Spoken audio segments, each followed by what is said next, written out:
2018 সালে ধানের শীষের প্রার্থী হয়েছিলেন জামায়াত আমির, জবাব বিএনপির। রিজভীর বক্তব্য ঘিরে জামায়াত বিএনপির পাল্টাপাল্টি বিবৃতি।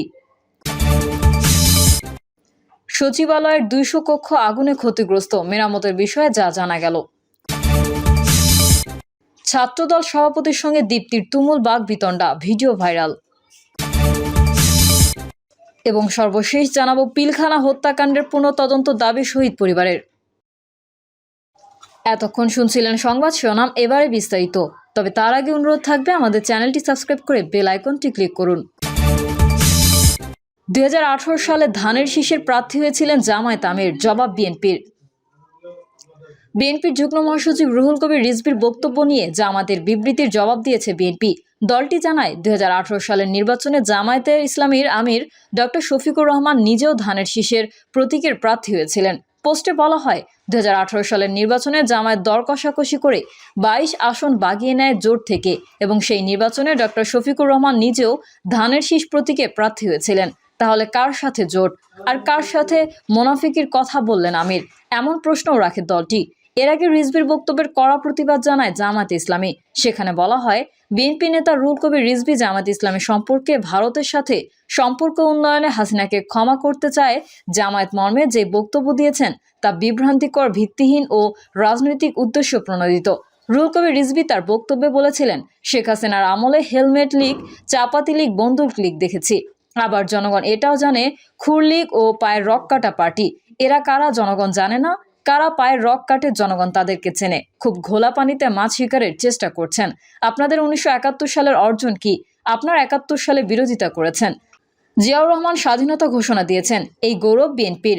90 সালের গৌরব বিএনপি। সেদিনও আপনারা শেখ হাসিনার সঙ্গে আতাত করে এরশাদের নির্বাচনে গিয়েছিলেন। রিজভী আরও বলেন, আপনারা তো ইসলাম নিয়ে রাজনীতি করেন। ইসলাম মানে কি বারবার মুনাফিকি করা? ইসলাম মানে হচ্ছে অঙ্গীকার রক্ষা করা। বিএনপির সেই ঐতিহ্য আছে। বিএনপি যে অঙ্গীকার করে সেখান থেকে পশ্চাৎপদ অনুসরণ করে না। রিজভীর বক্তব্য ঘিরে জামায়াত বিএনপির পাল্টাপাল্টি বিবৃতি। গত 5ই আগস্ট শেখ হাসিনা সরকারের পতনের পর থেকে মোটামুটি স্বাভাবিকভাবেই চলছিল সবকিছু।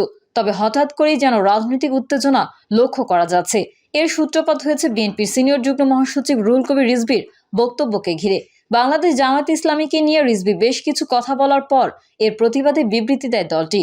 এরপর বিএনপির ভেরিফাইড ফেসবুক পেজে জামায়াত ইসলামীর বিবৃতির পাল্টা জবাব দেয় দলটি। জামায়াতের উদ্দেশ্যে তিনি বলেন, শেখ হাসিনার আমলে যারা দখল করেছে সেই এস আলমদের উত্তরসূরি হয়ে ব্যাংক দখল করেছে অনেকে। বড় বড় কথা বলে বিএনপির নামে কলঙ্ক লেপন করছে। পাড়া মহল্লায় টার্মিনাল দখল, টেন্ডারবাজি সহ নানা কিছু দখল করছে একটি দল। রিজভী বলেন, 5ই আগস্টের পর একটি রাজনৈতিক দলের আত্মসাৎ দেখেছে জনগণ। কারা পায়ের রক কাটে তাদের চেনে জনগণ। ঘোলা পানিতে মাছ শিকারের চেষ্টা করছে 71-এর বিরোধিতাকারী জামায়াত। বিএনপির এই সিনিয়র নেতা আরও বলেন, শুধু পার্শ্ববর্তী দেশই অপপ্রচার করছে না, দেশের 2-1টি রাজনৈতিক দল ঘোলা পানিতে মাছ শিকার করতে চায়। তিনি বলেন, 71-এর বিরোধিতাকারীরা ঘোলা পানিতে মাছ শিকারের চেষ্টা করছে। রিজভী বলেন, ইসলাম মানে তো বারবার মোনাফিকি করা না। জনগণের প্রতি অঙ্গীকার থেকে বিএনপি কখনো পিছিয়ে আসেনি। 1971 থেকে 5ই আগস্ট পর্যন্ত গণতন্ত্রের প্রশ্নে বিএনপি কখনো মাথা নত করেনি। রিজভীর অভিযোগ, ভারতের সঙ্গে সম্পর্ক উন্নয়নে শেখ হাসিনাকে ক্ষমা করতে চায় জামায়াত। খুব ঘোলা পানিতে মাছ শিকার করতে চান। আপনাদের 71-এর অর্জন কি? আপনারা 71-এর বিরোধিতা করেছেন। 71 ও 90-এর গৌরব বিএনপির। সেদিনও শেখ হাসিনার সঙ্গে আতাত করে এরশাদের কুলাঙ্গারের নির্বাচনে যাননি। ইসলাম নিয়ে রাজনীতি করেন। ইসলাম মানে তো মুনাফিকি করা না, বলেন রিজভী। এরপর রাজনৈতিক মহল ও সামাজিক যোগাযোগ মাধ্যমে আলোচনা সমালোচনা শুরু হয়। এদিন রাতেই জামায়াতের সহকারী সেক্রেটারি জেনারেল মাওলানা রফিকুল ইসলাম খান এক বিবৃতিতে বলেন, বিএনপি নেতা রুহুল কবির রিজভী জামায়াত ইসলামী সম্পর্কে ভারতের সঙ্গে সম্পর্ক উন্নয়নে হাসিনাকে ক্ষমা করতে চায় জামায়াত মর্মে যে বক্তব্য দিয়েছেন তা বিভ্রান্তিকর, ভিত্তিহীন ও রাজনৈতিক উদ্দেশ্য প্রণোদিত। বিবৃতিতে তিনি আরও বলেন, রুহুল কবির রিজভী জামায়াত ইসলামীর দিকে ইঙ্গিত করে বলেছেন, 5ই আগস্টের পর একটি রাজনৈতিক দল আত্মসাৎ দেখেছে জনগণ। কারা পায়ের রক কাটে তাদের চিনে জনগণ। ঘোলা পানিতে মাছ শিকারের চেষ্টা করছে 71-এর বিরোধিতাকারী জামায়াত। রিজভীর এই জাতীয় বক্তব্য বিগত কয়েক দশক ধরে প্রচার করা হচ্ছে। রক কাটা, ঘোলা পানিতে মাছ শিকার, 71-এর বিরোধিতা, এইসব বক্তব্য জনগণ বহু পূর্বেই প্রত্যাখ্যান করেছে। রিজভী জামায়াতের বিরুদ্ধে এসব কথা উচ্চারণ করে কি অর্জন করতে চান তা জনগণের কাছে স্পষ্ট নয়।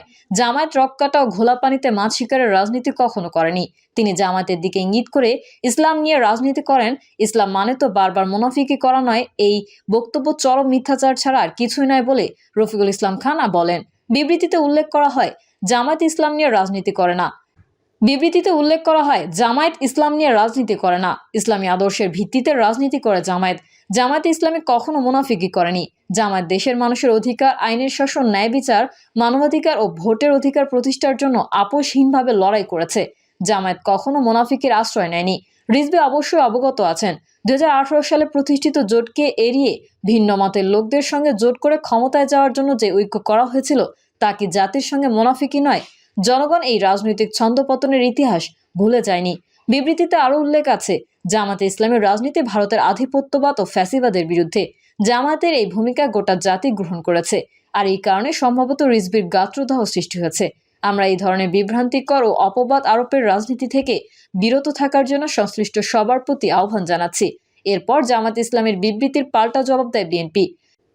দলটির ভেরিফাইড ফেসবুক পেজে জামায়াত আমিরের নির্বাচনে প্রার্থী হওয়া সংক্রান্ত একটি ছবি যুক্ত করে বলা হয়, 2018 সালের নির্বাচনে জামায়াত দর কষাকষি করে 22 আসন বাগিয়ে নেয় জোট থেকে। সেই নির্বাচনে ডক্টর শফিকুর রহমান নিজেও ধানের শীষ প্রতীকে প্রার্থী হয়েছিলেন।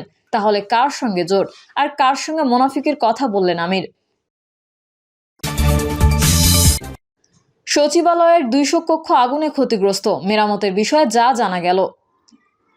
সচিবালয়ের 7 নম্বর ভবনে আগুন লেগে 6, 7, 8 ও 9 তলা ব্যাপকভাবে ক্ষতিগ্রস্ত হয়েছে। আগুনে সচিবালয়ের প্রায় 200 কক্ষ পুড়ে গেছে জানিয়ে গণপূর্ত বিভাগের উপসহকারী প্রকৌশলী আব্দুল মান্নান ভূঁইয়া বলেছেন, ক্ষতিগ্রস্ত ভবনটি মেরামত করা যাবে বলে প্রাথমিকভাবে ধারণা করছেন তিনি। তবে এই বিষয়ে বিশেষজ্ঞ ও প্রকৌশলীরাই সিদ্ধান্ত দেবেন বলেও জানান তিনি। ভবনটি 4টি তলা বেশি ক্ষতিগ্রস্ত জানিয়ে আব্দুল মান্নান ভূঁইয়া বলেন, প্রতিটি তালায় গড়ে ছোট বড় মিলিয়ে মোটামুটি 40 থেকে 50টি করে কক্ষ রয়েছে। 4টি তালাতেই কোথাও সম্পূর্ণ, কোথাও আংশিক ক্ষতিগ্রস্ত হয়েছে। ভবনটি মেরামত করা যাবে কিনা জানতে চাইলে উপসহকারী প্রকৌশলী আব্দুল মান্নান ভূঁইয়া বলেন, এ বিষয়ে স্যাররা মতামত দেবেন। বিশেষজ্ঞ ঊর্ধ্বতন কর্তৃপক্ষ বড় বড় প্রকৌশলীরা পরিদর্শন করেছেন, আজও করেছেন। সবকিছু পরিদর্শনের পর তারা একটি প্রতিবেদন দেবেন। তবে প্রাথমিকভাবে মেরামত করা যাবে বলে মনে হয়। তখন সাংবাদিকদের জানতে চান, এই ভবন অনেক পুরনো, এখন কি সেটি আবার ব্যবহার করতে পারবেন? এটি কি ভাঙতে হবে? জবাবে আব্দুল মান্নান ভূঁইয়া বলেন, গণপূর্তের বড় বড় ডিজাইনার বাংলাদেশ প্রকৌশলী বিশ্ববিদ্যালয়ের অধ্যাপকেরা আসছেন, তারা দেখে সিদ্ধান্ত দেবেন। গত বুধবার ছিল বড়দিনের ছুটি। এদিন গভীর রাতে বাংলাদেশ সচিবালয়ের 7 নম্বর ভবনে আগুন লাগার ঘটনা ঘটে। আগুনে এই ভবনে থাকা সড়ক পরিবহন ও সেতু মন্ত্রণালয়ের সড়ক পরিবহন ও মহাসড়ক বিভাগ, স্থানীয় সরকার, পল্লী উন্নয়ন ও সমবায় মন্ত্রণালয়ের 2 বিভাগ, ডাক টেলিযোগাযোগ ও তথ্য প্রযুক্তি মন্ত্রণালয়ের ডাক ও টেলিযোগাযোগ বিভাগ, যুব ও ক্রীড়া মন্ত্রণালয় এবং শ্রম ও কর্মসংস্থান মন্ত্রণালয়ের নথিপত্র পুড়ে ছাই হয়ে গেছে। পুড়ে কয়লা হয়ে গেছে কম্পিউটার ও আসবাব। দেয়াল ও মেঝেতেও বড় ক্ষতি হয়েছে। ভবনটির ক্ষতিগ্রস্ত তালাগুলো আপাতত ব্যবহার করার সুযোগ নেই। এই জন্য অস্থায়ীভাবে বিকল্প স্থানে কার্যক্রম পরিচালনা করছে মন্ত্রণালয়গুলো। ছাত্রদল সভাপতির সঙ্গে দীপ্তির তুমুল বাকবিতণ্ডা, ভিডিও ভাইরাল। বেসরকারি একটি টেলিভিশনের টক শোতে সম্প্রতি বাংলাদেশ জাতীয়তাবাদী ছাত্রদলের সভাপতির রাকিবুল ইসলাম রাকিব অংশ নেন। সেখানে ছাত্র সংগঠনের নেতা হয়েও ছাত্রত্ব কেন নেই এমন প্রশ্ন ইস্যুতে উপস্থাপকের সঙ্গে বাকবিতণ্ডায় জড়িয়ে পড়েন ছাত্রদল সভাপতি। এই ধরনের একটি ভিডিও সামাজিক যোগাযোগ মাধ্যমে ভাইরাল হয়েছে। সেই ভিডিওতে দেখা গেছে, উপস্থাপক দীপ্তি চৌধুরী ছাত্রদলের সভাপতি রাকিবকে জিজ্ঞেস করছেন, আপনার ছাত্রত্ব আছে কিনা? জবাবে ছাত্রদল সভাপতি বলেন, না, আমার ছাত্রত্ব নেই। এরপর উপস্থাপক আরও জানতে চান, তাহলে আপনি কিভাবে ছাত্রদলের সভাপতির দায়িত্বে? এরপরেই সভাপতি রাকিব বলেন, এই প্রশ্ন বা কথাগুলো আপনি ফ্যাসিস্ট হাসিনার আমলে জিজ্ঞেস করলে ভালো হতো। পরিপ্রেক্ষিতে দীপ্তি চৌধুরী বলেন, এই প্রশ্ন জিজ্ঞেস করার সঙ্গে ফ্যাসিস্ট হাসিনার কোনো সম্পর্ক নেই। এক পর্যায়ে উপস্থাপকের সঙ্গে ছাত্রদল সভাপতির তুমুল বাকবিতণ্ডায় জড়িয়ে পড়েন। এই টক শোতে আরও কয়েকজন ছাত্র প্রতিনিধি অংশ নিয়েছিলেন। ছাত্রদল সভাপতি অভিযোগ করে বলেন, তাকে উদ্দেশ্যমূলক ব্যক্তিগত অ্যাটাক করা হয়েছে। এই ঘটনায় সোমবার সন্ধ্যায় বৈষম্যবিরোধী ছাত্র আন্দোলনের আহ্বায়ক হাসনাত আবদুল্লাহ প্রতিক্রিয়া জানিয়ে নিজের ভেরিফাইড ফেসবুক আইডিতে এক স্ট্যাটাস দিয়েছেন। প্রিয় দর্শক, এই ছিল এখনকার সর্বশেষ সংবাদ। আপডেট ও সংবাদ পেতে চ্যানেলটি সাবস্ক্রাইব করে বেল আইকনটি ক্লিক করুন। কমেন্টে আপনার মতামত জানিয়ে আমাদের সাথেই থাকুন। ধন্যবাদ সবাইকে। আল্লাহ হাফেজ।